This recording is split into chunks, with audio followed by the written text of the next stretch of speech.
In Mark's gospel, Jesus is put on trial, and he's crucified, he's dead, he's buried, and on the third day, the women go to the tomb.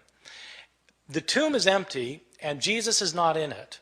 There's some man in there, and the man tells the women that Jesus is not here, he's been raised from the dead. He tells the women, go tell the disciples that he will meet them in Galilee. And then it says the women fled from the tomb, and they didn't say anything to anyone, for they were afraid. Period. That's where it ends. That's the end of the Gospel of Mark. And you think, how could it end there?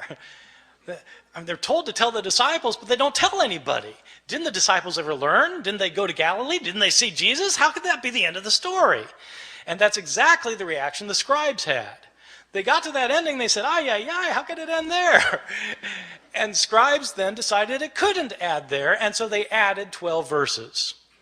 So that in your English Bibles today, you'll find 12 more verses after that, after chapter 16, verse 8, and often they'll be in double brackets, because the translators will tell you in a footnote, these verses weren't originally in here, these were added by later scribes. In these verses, in these added verses the scribes added later, but we know they're added later because they're not in the earliest and best manuscripts. The writing style is different from the rest of the Gospel of Mark, and in fact there are inconsistencies between this ending and the verses that precede it. So this is clearly an addition to the Gospel of Mark.